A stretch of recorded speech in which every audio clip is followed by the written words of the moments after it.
Ladies and gentlemen, children of all ages. If you follow basketball, you know Chilltown Hoops. So this is really good right here. Good evening, ladies and gentlemen, boys and girls all over the world. Y'all know what time it is when y'all see me. It is Chilltown Hoops. Here we talk pro basketball, the good, the bad, the indifferent. We don't waste any time. We get right to it. You know, the NBA season is upon us. And with it being upon us, I think it's great that we have a situation. What I mean when I say that is, like, I think we got a lot of teams that I think that there's a bunch of different teams that people could say, yo, this team is a contender, this team is a contender. But who are we sleeping on? That's what I want to know, right? Who are we? Which team? What are the teams that we're looking at that we're not paying any attention to them? And with us not paying any attention to them, they're gonna sneak up on us, right? Like last year, there was this overwhelming consensus that Oklahoma City was going to take the next step. And I wasn't on the fence about that. I felt like Oklahoma City was there. I thought that they would get to the NBA championship. I thought that they would lose to the Celtics in the finals, right? That's of all the teams, I thought the Celtics would lose. I mean, I thought the Oklahoma City Thunder, old school, relax, brother, old school, relax. Because if you really want the smoke, you can come up here. Why you in the chat running your mouth? If you really want the smoke, I'll put the chat. I'll put the link in the chat right now. You can come up here and come get it. There you go. If you really want it, like if you really like that, there you go right there. Because if you want to run your mouth, like you could really come up here and we could do it right now. Because whatever it is that you want to get off your chest, we could do it right now. Right now, we could get to the bottom of it. Right now. So with that being said. I thought that the Oklahoma City Thunder would take the next step. I didn't think that they win the NBA championship. I did think that they were there, though. Right? I thought that they were there. I thought this year was the year that they were going to do it. I thought that the Cavs were a year away. I thought that the Cavs would be in the NBA championship against Oklahoma City this season. That's who I thought it was going to be. With that being said, right? With that being said, it was obvious that Oklahoma City, with some fortune, right? With some breaks, they 100% got what they were looking for, no doubt. And with them getting that, they were able to get past Denver. They were able to get past Indiana, which everybody, including myself, I had that Indiana series ending in 5 games. I didn't see them getting past 5 games. Instead, it went 7 games, and it was a 7-game dogfight, right? With it being a 7-game dogfight, I think that we're in a space now where there's some teams that we're not talking about. Because I wasn't talking about Indiana last year. I'd be sitting up here lying to you if I said I was talking about. I'd be lying to you if I said, yo, I was talking about Indiana in the NBA championship last season. Because no, I wasn't. I was not. I didn't think they'd get by Milwaukee in round 1. I thought Giannis would destroy them, which leads me into why I'm thinking about the contender logic in the NBA. Like, who's good enough to win the NBA championship? Who's good enough to get there? And who do you think is close, right? Who do you think is close, but they ain't there yet? And who do you think everybody thinks that they're there, but they ain't close yet?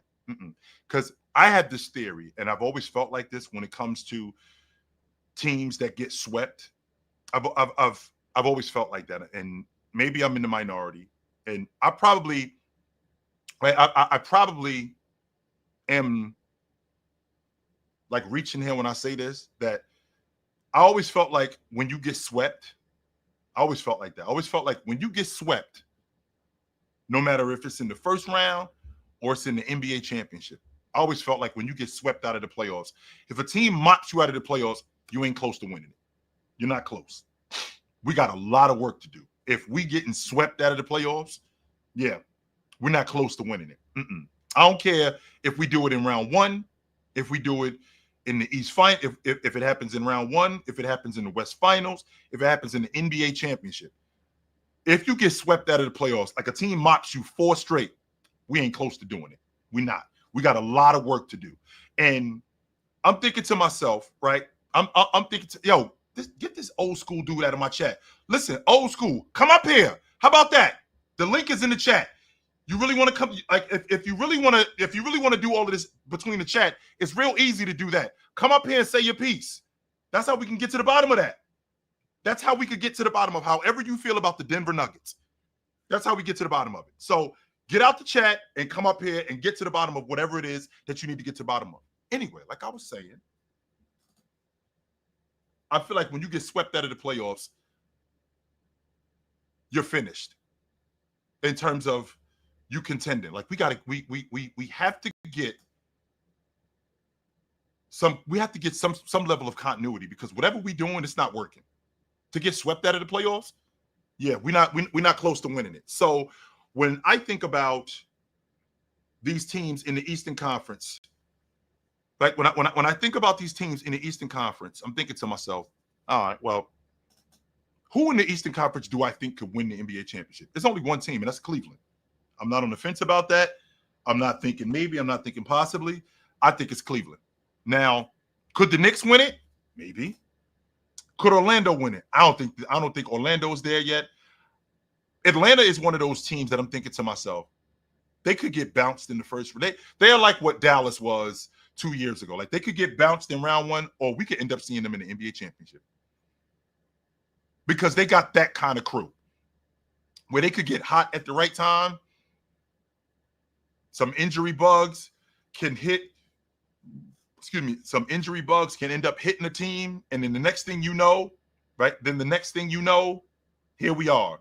Like John said, like I think this is interesting where John said, East ain't winning no chip. Just so you know, John, 3 of the last, 6 NBA champions. So 2019, 2020, 2020, 21. So say 20, 21, 22, 23, 24, 25. Of the last 6 NBA champions, 3 of them have come out the Eastern Conference.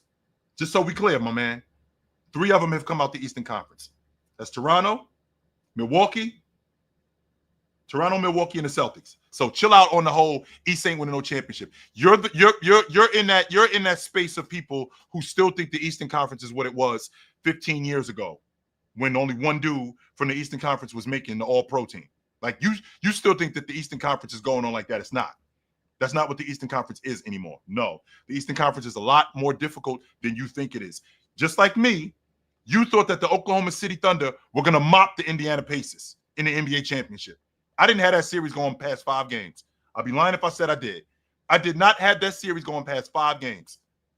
Meanwhile, what ends up happening? They in a 7-game dogfight, right?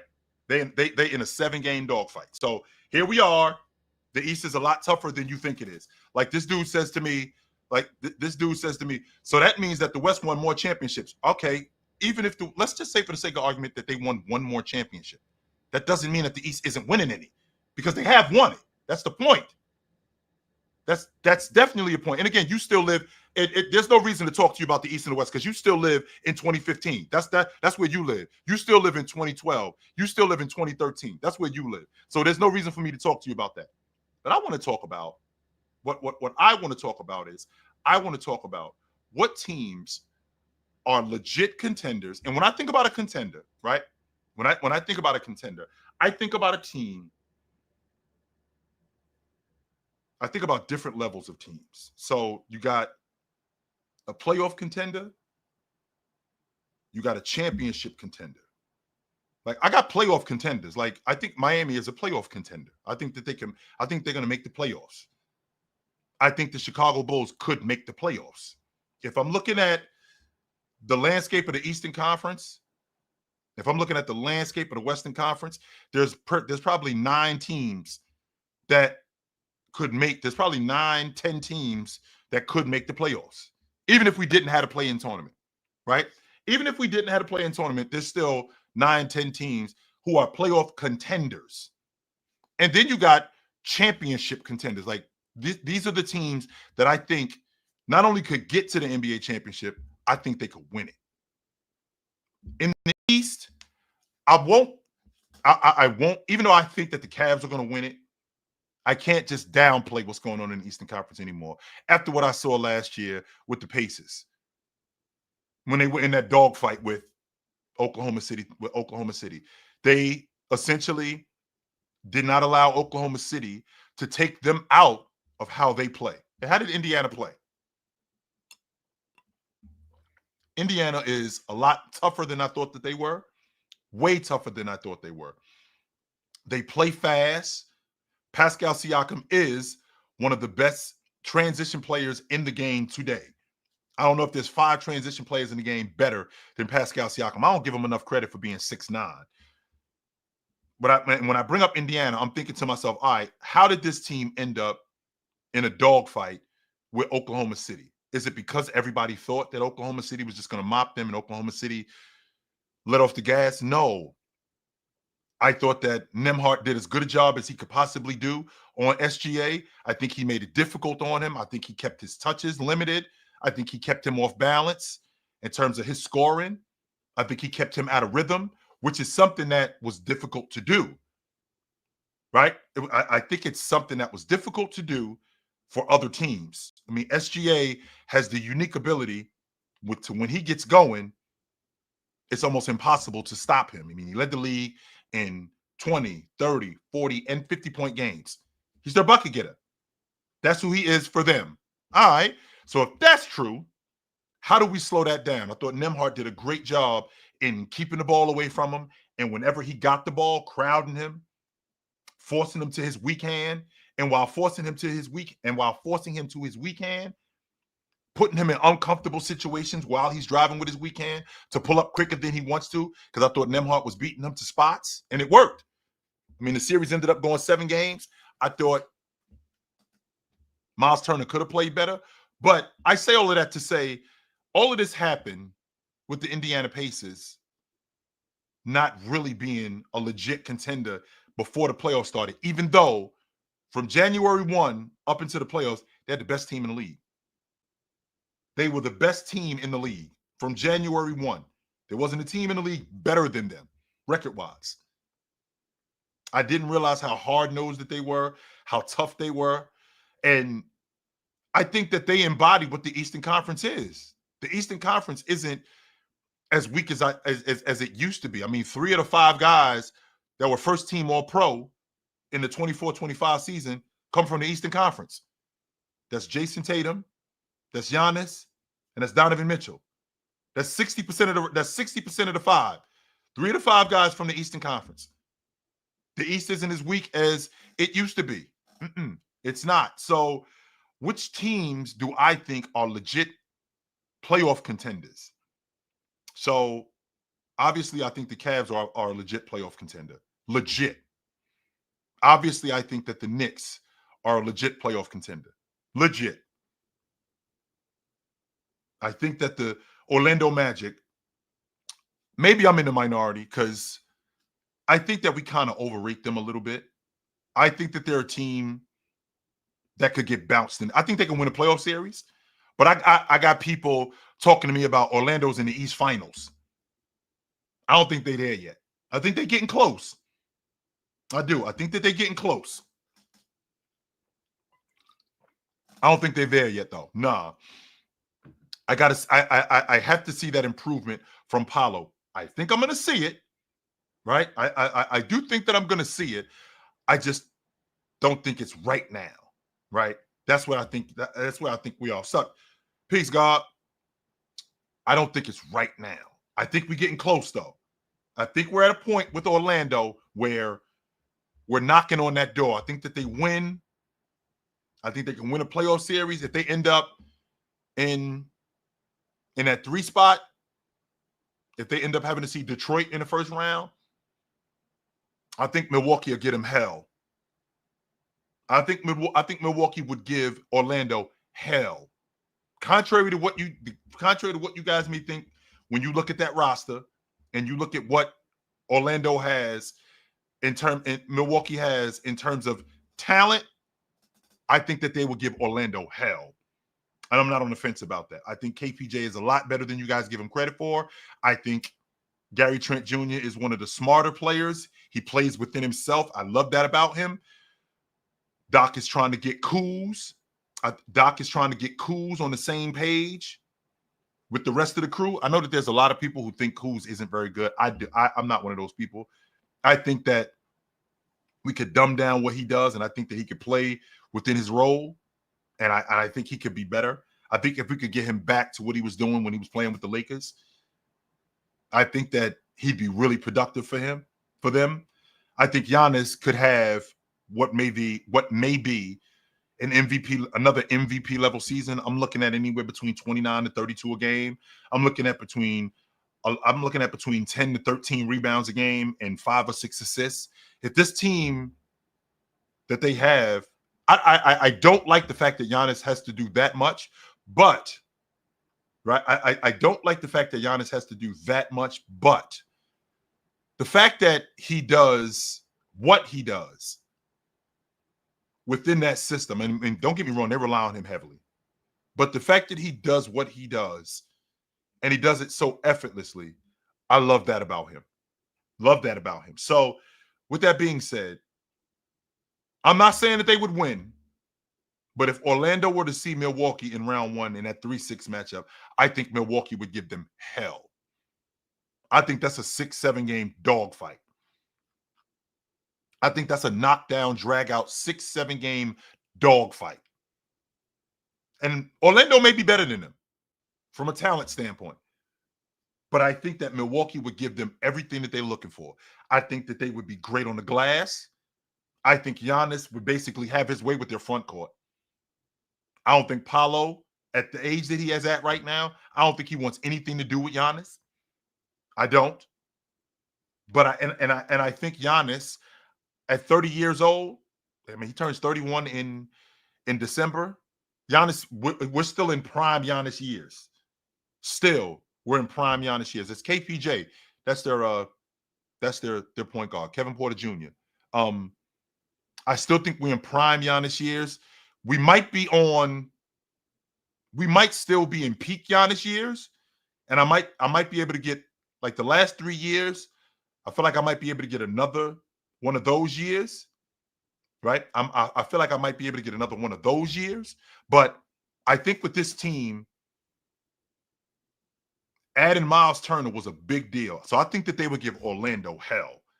I think that Orlando is a contender because I think that their defense is going to be one of the best defenses in the league. It's always been like that with them, and I'm not surprised at that at all. Having Jalen Suggs is one of the best defensive guards in the game. I'd like to see him score it a little bit more. I would 100% like to see him score it a little bit more, because in today's NBA, let's be clear about what today's NBA is. You guys know how I feel about guys like John Stockton and Mark Price, right? Guys like Jason Kidd, that if you're going to be an elite lead guard in today's game and you're going to take a team deep into the playoffs, your lead guard has to be able to score. And he doesn't have to average 30. No, he doesn't have to average 25 a game, but 13, 14 a game. If we go in deep into the playoffs, that's not enough. That is not enough. I need you to consistently be a downhill threat, a guy who can stretch the defense, a guy who can knock down a mid-range shot, who can knock down a pull-up shot in transition, who can consistently keep defenses off balance. I'm not sure if Suggs can do that consistently. And that's where I'm at with them as a legit contender, as a legit championship contender. I think they're a playoff contender. But to win the whole thing, I'm not sure if Suggs can score it well enough in order for them to win it. And I still think Paolo is a little ways away. I'm on record saying I think Paolo is, when I get Paolo at his best, like when I'm talking about peak Paolo, I think that I'm looking at a 29 to 32 a game, 10 rebound, 5, like what Giannis is doing, even though it's going to look different. I think I'm looking at a 30 and 10. I think I'm looking at a 30, 10, and 6 Paolo when he's at his best. I think he's that good. Now, the question is, is now the question is can he stay healthy?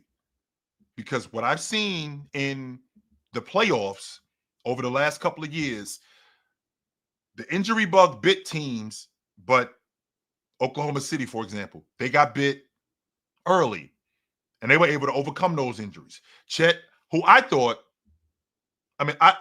Chet was going to be out for the season. I didn't think Chet was going to be in the lineup, considering how long he had been out. I thought we were going to lose him for the season.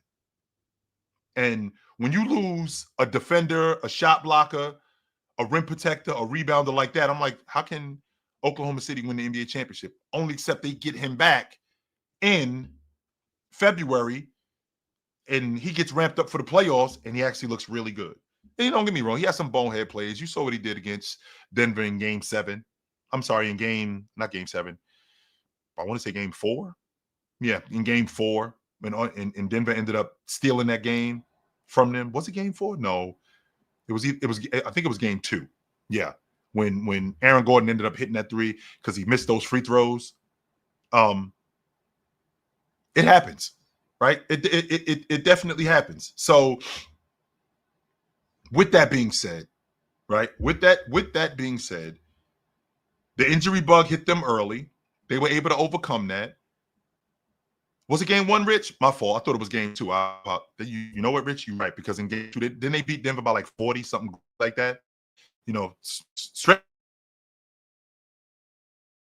bad information. I want to say in game 2, they ended up beating them by like 40 in game 2. So I think you're right, Rich. I know it was one of those 2 games. It was in Denver where not Denver, I'm sorry. It was in Oklahoma City where Chet ended up at the free throw line. He missed those free throws and they get the ball. Denver gets the ball back and Aaron Gordon knocks down that 3 to win the game. And it's a wrap for them. With that being said, the injury bug, right? The injury bug for this team, for each of these teams, Oklahoma City was able to overcome it early. Orlando wasn't able to overcome that. Like by the time they got Paolo back, like Paolo was still working himself back into where he was. He was still working himself back into what he used to be. He wasn't that anymore. Unfortunately, they ran into a juggernaut in the Celtics in round 1. That was the downside. If Paolo plays way more games, they may be able to get a higher seed instead of them getting the 8 seed. Right? They may be able to get the 6 seed. Excuse me, they may be able to get the 6 seed. And with getting the 6 seed, especially with Paolo playing the way he was playing and Franz playing the way he was playing, they may be able to get the 5 seed. And then they got to see Indiana or Milwaukee in round 1.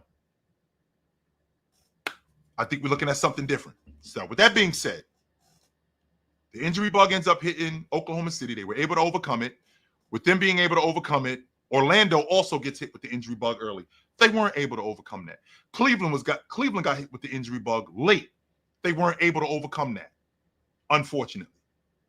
The Celtics get hit with the injury bug. Jason Tatum tears up his Achilles. It's a wrap for them. They're over.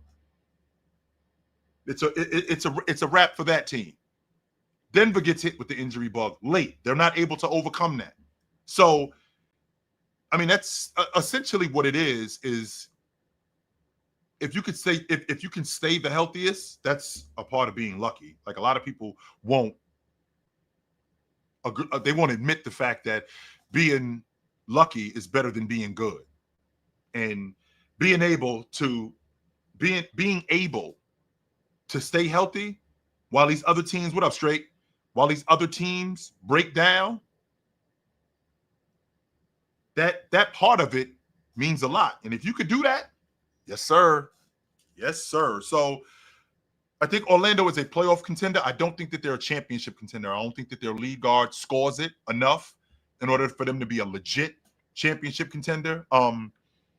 Atlanta, I look at Atlanta like I look at Dallas 2 years ago.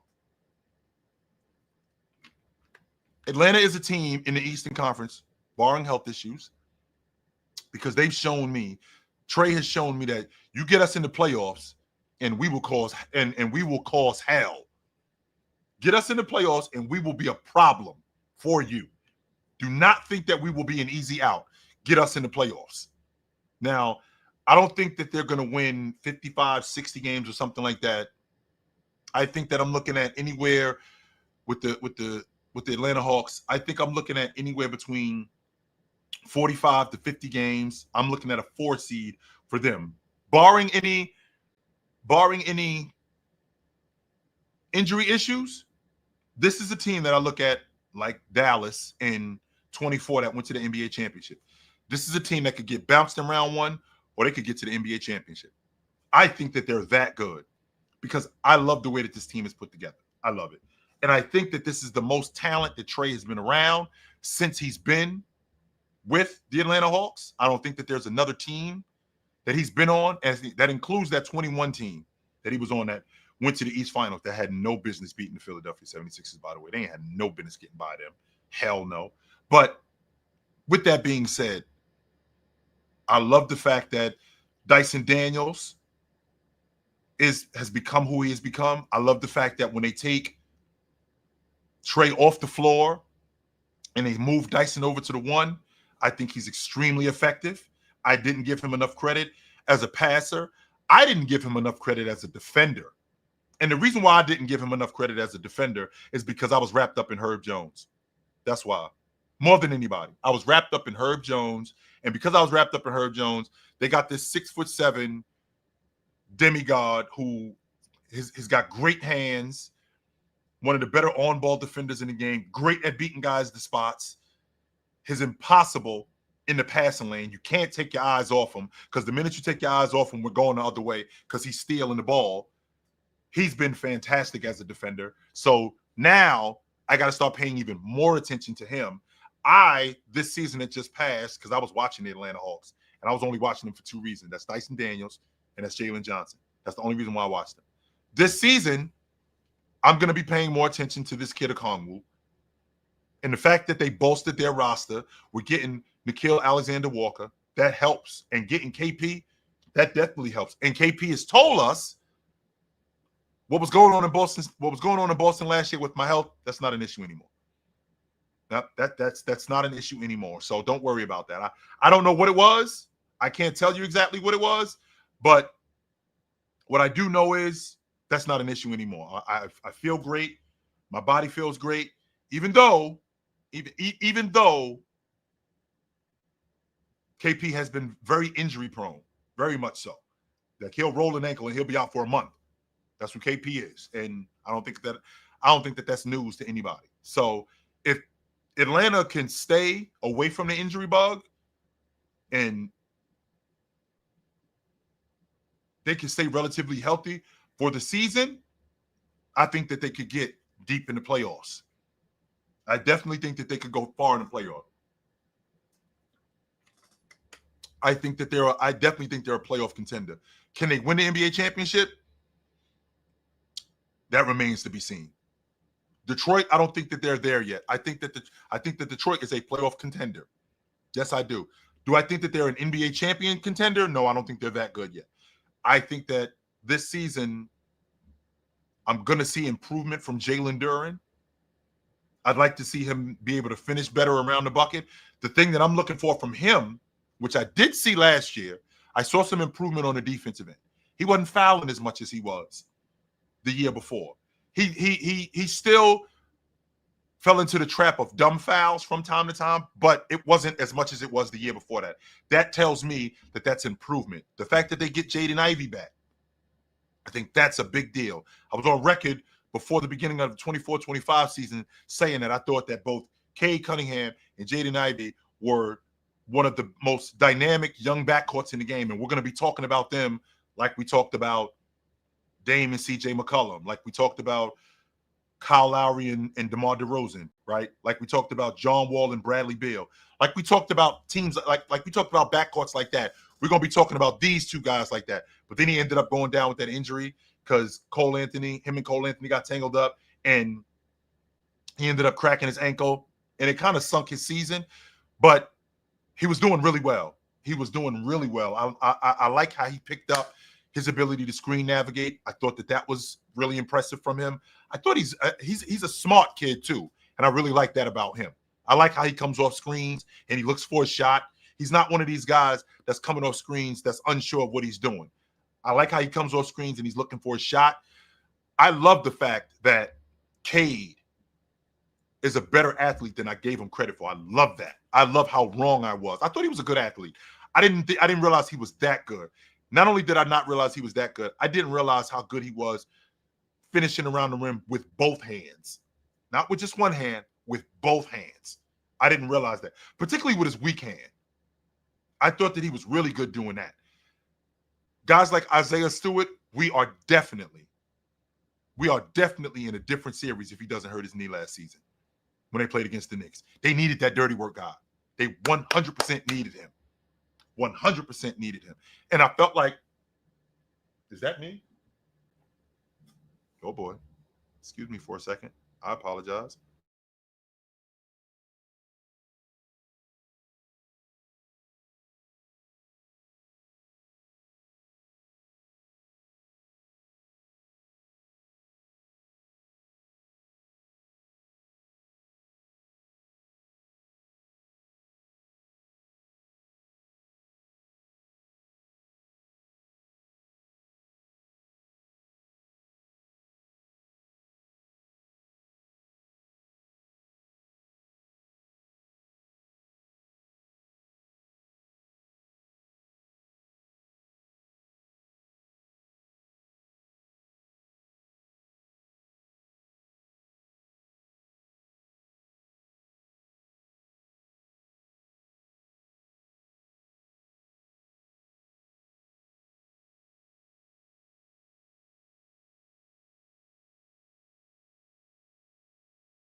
I'm sorry, ladies and gentlemen. I apologize. Where were we? We were talking about the Detroit Pistons and how much better, right? We were talking about the Detroit Pistons and how much better that bench has gotten with bagging both Duncan Robinson and Karis LeVert. That's a big deal for them. No doubt about that. That is a huge deal for them. And with that being said, right? With that being said, like I said, I didn't give Cade enough credit for how good he was around the rim with both hands. I don't think he was that good in the playoffs, but I think that him getting that exposure, right? I think him getting that exposure, and I think him seeing what the playoffs look like, I think that he now knows what exactly the playoffs look like, and he knows what to work on, and I think that that's going to help him, right? So with that being said, right? With that being said, I'm sorry. Here we go. With that being said, I expect him to come back better next season. I expect his jump shot to be better. I expect his drive game to be better. I expect his pull-up game to be better because he's seen it. He knows what it looks like. And I love that about him. I've never been one of these dudes that has been on the fence about when you got the best player in the conference. Now, I've never been one of those people that when you got the best player in the conference, you're a playoff team. And when you get in the playoffs, when you got the best player in the conference, I don't think it's a question of whether or not you got a chance. depending on where you are, I don't think it's a question of whether or not you have a chance. And I'm looking at this Milwaukee team, and I think that they're going to be a lot better than you guys give them credit for, off the strength of how good Giannis is.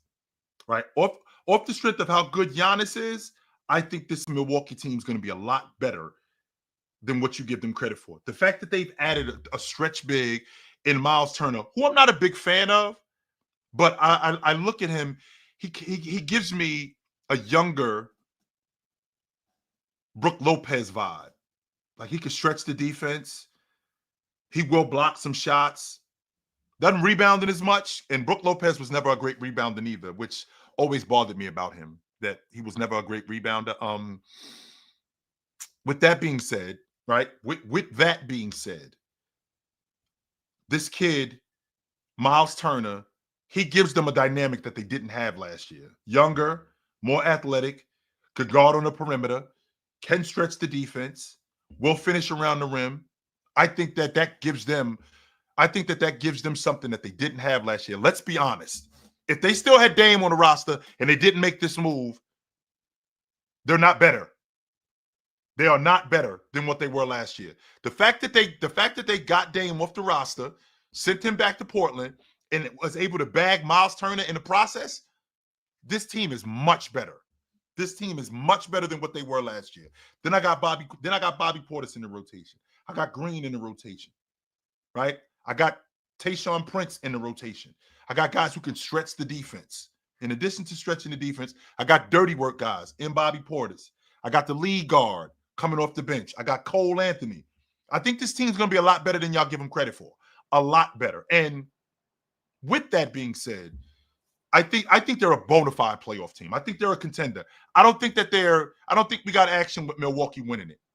And I know how you guys feel about Kevin Porter Jr. I know how you guys feel about him, but I'm on record saying it. Everywhere he's played, he's either been a starter or he's playing meaningful minutes. That's who he is. Everywhere he's played, he's either started or he's playing meaningful minutes. You know what that tells me? That tells me that this kid is a baller. That tells me that this kid can play. And if I got a guy like that on my roster, I don't feel like I got to find minutes for him. He's going to make sure that he gets minutes. And I don't have to worry about that. So, but I do want to hear from you guys, though. I do. What up? What's up, Onk? I don't know if you've seen the reports earlier, but he pretty much twisted his ankle in an off-season workout. Well, not an off-season, but like a workout recently. Yeah, in practice. I wanted to ask you, do you think after this year, or maybe by the time the trade deadline hits in February, do you think Memphis looks at a possible Ja Morant or Triple J trade? And which one out of the two? I wouldn't be surprised if they moved off of Ja. I would not be at all. And the reason why is, one, Ja has proven over the years that his stability has been in question. Like, he can't stay healthy. Right. Whether it's in the playoffs, whether it's in the regular season, he has shown that he can't stay healthy. So he's got two more. He's got two after this season. He's got 2 more years on the books. No right. Player option, no team option. So I wouldn't be surprised if they ended up. Let's say that Memphis is in the, because I don't think they're making the playoffs this year. I got Memphis on the outside looking at it. Right. That's how good I think the Western Conference is. So I would not be surprised if they're below 500 or they're hovering around like 7 and the 9 seed at the trade deadline, and Ja's in and out of the lineup. I wouldn't be surprised if they entertain trade talks with him. What's the most they could get for him in a trade package? The most that they could get, well, it depends on which team we're looking for. I think that Memphis team, I think that what we're looking for more than anything, we're looking for draft picks and we're looking for young talent. So I think that Ja's going to go for at least 3 ones. At least. He's going to go for at least 3 ones and some young and some young talent. I asked that because I know how you feel about what's the name, Danny Ainge in Utah. And I always look at their situation because one, they got 18 first-round picks for the next couple years. And then I think they got like 40 of them or some goofy shit like that. Something like that. And then I looked at their salary cap this year. They got like $90 million free right now. Just like the only person that's major on the cap is Lori Marketing. I wanted to ask you, is there a star maybe in the East or West that they could make a push for this year? Like, say they come on some shit like, hey, I got 5 first-round picks in Walker Kessler. Do you think anybody will jump on that? I don't know if it's Walker Kessler, but I don't hate John in Utah with Lori Marketing. I actually like that, to be quite honest with you. Yeah. And to be honest with you, Ja in Salt Lake City, I think that calmed him down. All that wild shit you seen with him going on, that wouldn't be going on in Utah. No, nah. He'd be a lot less wild. He'd be way calmer if he was in Utah, because it's not really that much to do there, even today in 2025. So I don't hate him with Lori Marketing. I don't hate him. I'm not sure that Walker Kessler is. We might have to get another team involved. So I'm not sure if Walker Kessler is the guy that they would be targeting, because I think that they straighten their front court. Because I think that with Jaren Jackson and Zach Edey, I don't think that they're looking for another big. I think that they would be looking for something to compensate for Ja. And I don't think that they're looking for draft picks so they can start over. No, because I think that they're building that thing around, if they're moving off of Ja, they're building that thing around Zach Edey and Jaren Jackson. Right. So with them already moving off of Desmond Bane, so that means that they've lost their backcourt. Both Ja and Desmond are gone. Yeah. Okay, we got to shore that up. And I think that their point guard, just like with the Trailblazers, I'm sorry, with the Miami Heat, I think their point guard is in the draft. Yep. And last question, looking at Atlanta, let's say just looking at Atlanta over the years, they usually start off slow, and then like February, March, they start winning a lot of games to at least get a good position in the play-in tournament. Do you think that Atlanta, being as though they didn't offer him that contract this offseason, maybe they'll look at some trade options for Trey in February? They're not letting Trey walk out the front door for nothing. That's not happening. And I think that it's a sticky situation to be in. The reason why I say that is because if your star, I mean, LeBron James wrote the blueprint. If you're coming back into the season in the last year of your deal and we don't have you inked moving forward, I'm trading him, because I'm not going to lose him for nothing. I'm not. It's not happening.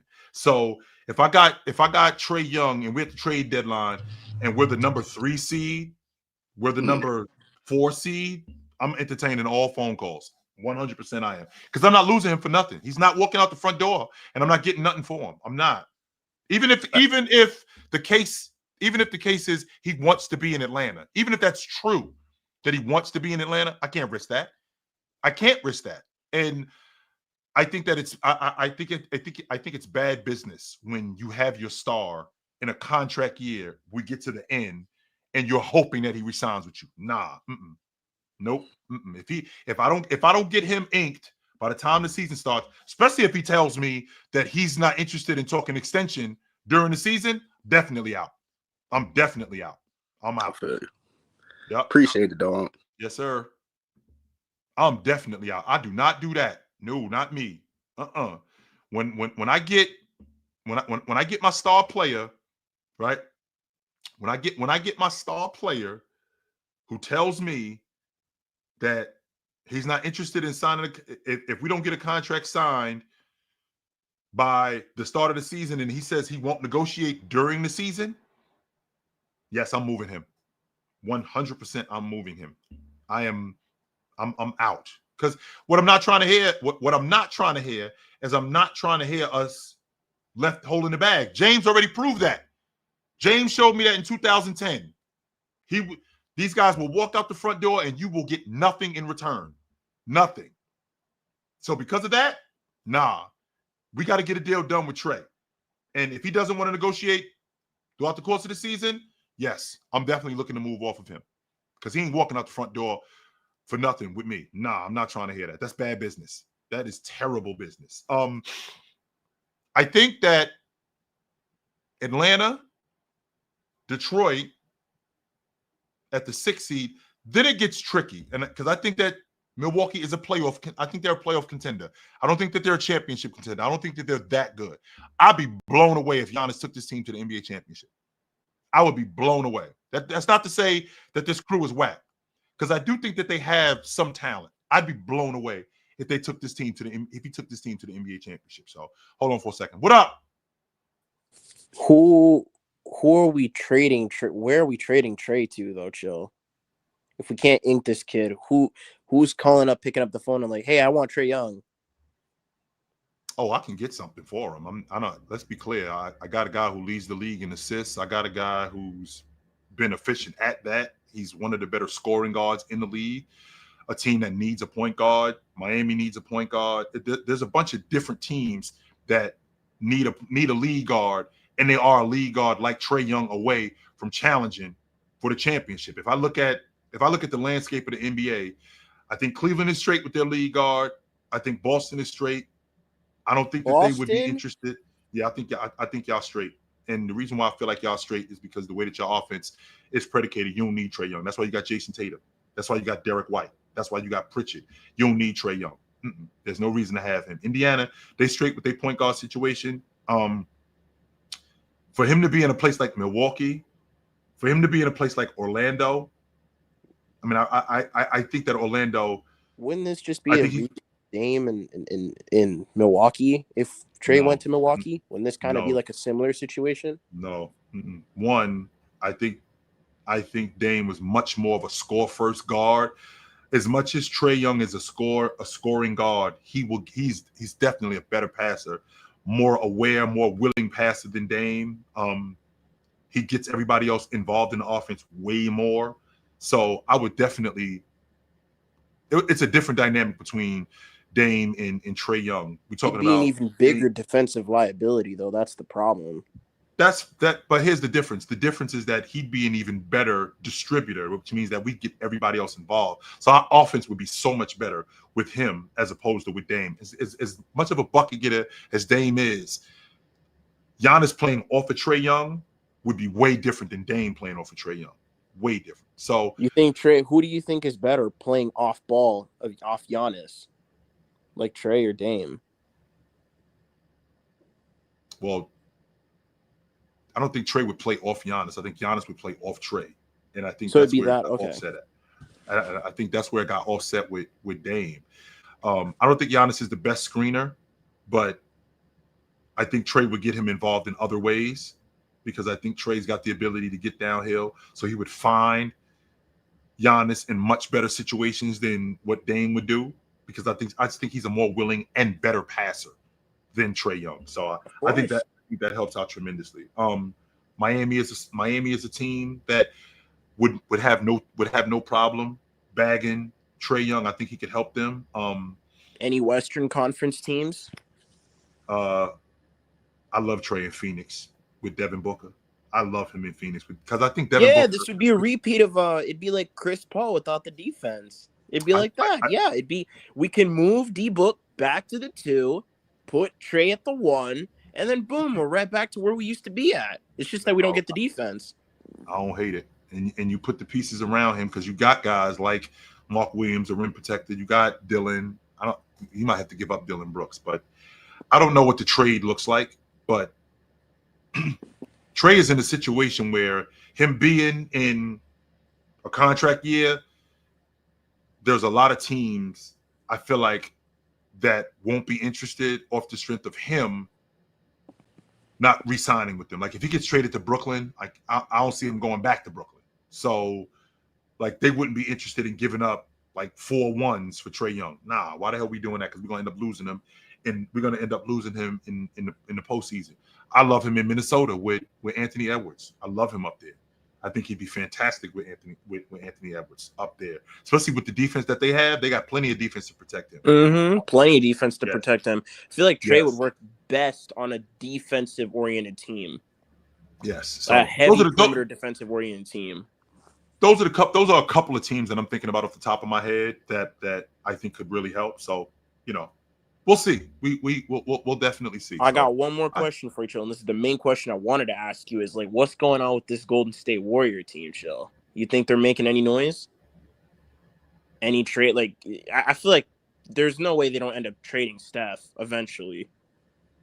I thought that was going to be last year, and it was actually going to happen if they didn't end up getting Jimmy Butler, because I didn't think that they was going to make the playoffs. I thought they were going to be bad, and I felt like Steph was going to demand a trade. I saw him on the bench in tears. This just wasn't working. It wasn't. Now you add Jimmy Butler, who, I mean, this team is long in the tooth. It's going to look good early. I can tell you that right now. It's going to look good early. Yeah, it's going to look great early. Jay, when you talk to people about the goal, wait till December. Wait till we get into like the middle of November. MVP you're gonna hear Curry, all the. I'm telling you, that's exactly what you're gonna hear. Curry's the league. Curry's the league MVP. He's a top 5 player. I'm telling you. But wait till we get to January and it starts to. And we get into the dog days of the season, and they drop 6 out of 10. And they drop 6 out of 10, and then they end up falling in the play-in tournament, and this team doesn't look like they used to. It's going to get real tricky for this team, and I think that I'm not blown away with what's going on in Golden State right now. You think Steph eventually demands a trade? Do you think Steph demands a trade eventually? Because there's no way like this. Not this year. How many? Isn't he 35? No, he'll be 38 in March. Okay, yeah. So if he doesn't request a trade this year, he lives and dies as a Golden State Warrior then. Yeah. Not this year. I don't think he demands a trade. But I'll tell you one thing, though. If they miss the playoffs, which I think they're going to miss the playoffs, this roster gets completely shaken up next season. You think so? They blow this whole dynamite to the building type business? Thing gets, well, what are we still holding on to? I mean, you still got Steph Curry, and I know that you're still trying to build around him, right? I know you're still trying to build around him and keep this team competitive. Curry is getting older by the minute, right? So you saw what happened last year in the playoffs, why he broke down. He didn't break down because he's injury prone. He broke down because he's old. That's why. So just cash him in now. Right. Look for any contender. I mean, chill. Any contender right now for a championship team should be dialing up the Golden State Warriors and checking their temperature on Steph. What do you think Steph Curry's going to cost, though? He's on the books for like $62 million for the next 2 or 3 years. That's why I said any team that's looking to win now, like a win now team would definitely pull the trigger on that. But think about what you got to give up though to get Steph Curry. Like think about what you would have to give up to get Steph Curry.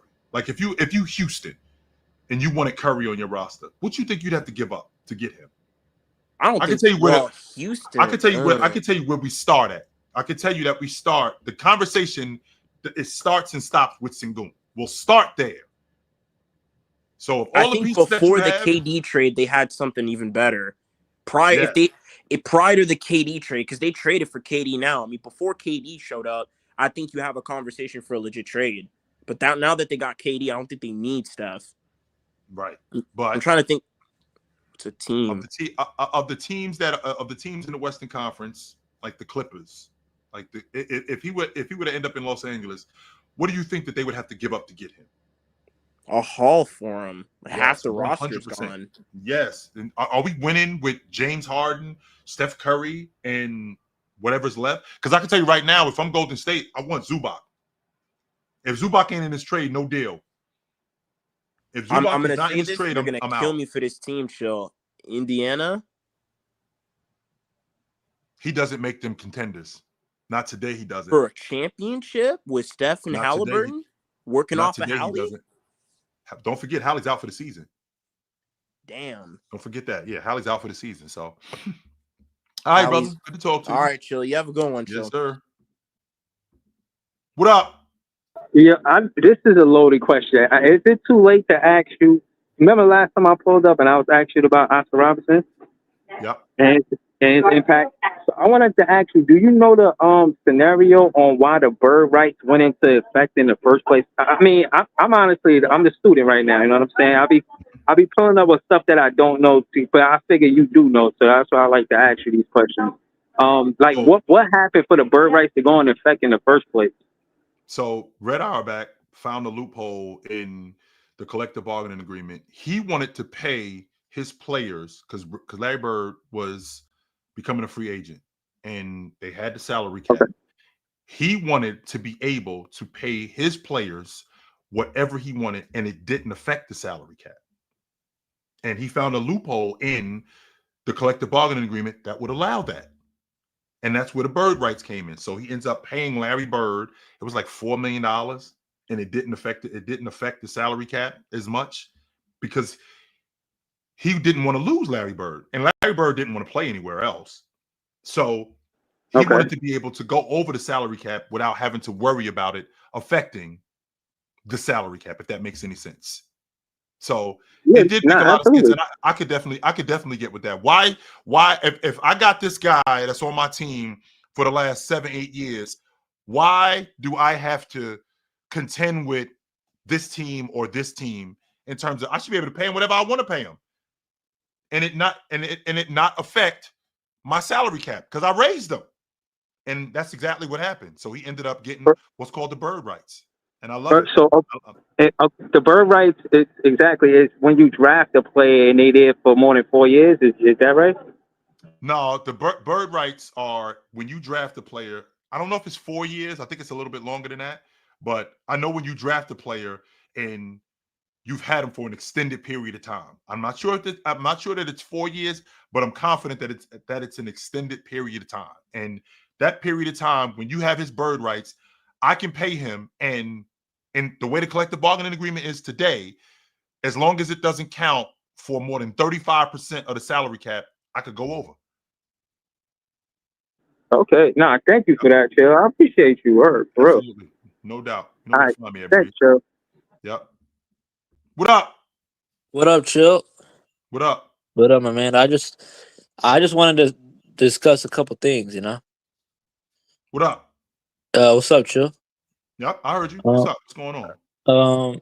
I actually agree with you on the Warriors. You know, I don't think they're going to make the playoffs. I think depth, size, and experience. I just don't think the Warriors are going to make the playoffs either. Especially when I say that, right? When I say that, is it the Steph Curry effect? Is that I think it might be. I think it might be Steph. I think the Steph, Jimmy, Draymond. I still think people are holding on to the Warriors. You know, because we don't do that with any other team that's old, right? I know. So Jimmy Butler just turned 36 last month. Yeah, he turned 36 years old. Steph Curry will be 38 when the playoffs start. Draymond Green just turned 36. We don't do that with nobody else. Nobody. I know. If it's any other team and you was like, yo, this is the core. They just got Al Horford. Al Horford to be 40. Now all of a sudden, this team is winning the NBA championship. Like, we don't do that with nobody else. Is it the Steph Curry effect? I think it might just be Steph because the only team in NBA history I remember with that type of expectations that was older was the Brooklyn Nets in 2014 with Kevin Garnett, who was 37, Paul Pierce, who was 36. No other team in NBA history I remember was like this old ass supporting cast, and now they're expected to go far, especially in a star-studded West. I mean, we're talking about the Thunder, the Nuggets, the Lakers, the Rockets, the Clippers, the Spurs. I mean, it's the Mavericks, the Grizzlies, Dallas. I mean, Timberwolves. The Western Conference is loaded. It's stacked. I think I got them finishing 9th. I think the Grizzlies will be 10th. The play-in will be interesting. Maybe they can make it to the 7th or 8th. Maybe the Warriors can make it to the 8th seed off the play-in. But I just don't see the Warriors getting in, especially because we might have Jimmy miss some games. We might have Horford miss some games, and I just don't feel it's not a might about it, King. If you look at the way that this roster is constructed, right? You look at the way if you look at the way this roster is constructed, and you look at the way the Western Conference is constructed, how many games is it going to take to get in the playoffs?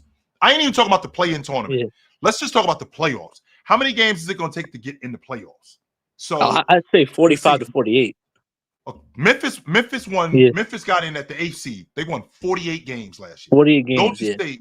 Golden State won 48 games. In order for us to get into the playoffs, we're going to have to win at minimum 48 to 50 games. Yeah. So you know what that means? That means that Jimmy Butler, Steph, Dre, let's see, Al Horford. These dudes are going to have to play on the regular. Like, ain't going to be a lot of nights off. At least 50, 60 games. You asking a lot from an old crew like that. It is. A lot. I think we could expect Steph to maybe play 60 games, but that's pretty much it, man. Well, I think he played 70 games last year. Yeah, I think he played 70 games last year. And I mean, I don't think it's ridiculous to think that I could get Steph to play that many, but I mean, I can promise you, Jimmy Butler ain't giving you more than 60 games. I agree. Jimmy Butler at this point, no way. He's not. Jimmy Butler's not. I'll be blown away if Jimmy Butler gave you 65 games. Yeah, no, if he does that, I actually got the Warriors being 7th or 8th in the West. If Jimmy Butler does that, man. If Jimmy Butler could give me 65 games, shit. To be honest with you, I think they may be a bona fide playoff team. I don't think he's gonna play that much though. I don't. Not only that, everyone on the Warriors has regrets, like very much. Steph Curry, much worse than he was in his prime. Draymond, much worse. Jimmy, much worse. I'm sorry to Warrior fans, but it's just the truth. You know, hey, you can't just like people say you can't talk about Bron. You can't talk about Warriors fans like that. You can't Steph do that. Curry like that because these people they really think Steph Curry gonna play forever. Yeah, they do. They think he's gonna be around forever. They don't think that Curry's gonna be around for like 2. No, I've actually had conversations like, how much longer? How many more years you think Steph Curry got? I'm hearing 5. I'm like, are you crazy? I think he got like 5 more years. 2 or 3. I think he's got 2 more years tops. Yeah. That's as far as maybe 3. Maybe 3. Yeah, I was about to say maybe 3. I'm like, are you dudes 5, serious? 5 years is crazy, man. 5 more years? Y'all really till he's 42. 5 more years? Till he's 42. No. That's even the worst. Steph no, Curry he's is not playing good. into his 40s like that. That's not happening. No way. Not even LeBron. I don't. Good to talk to you, brother. I appreciate you. See you later, Joe. 5 more years for Curry? No way.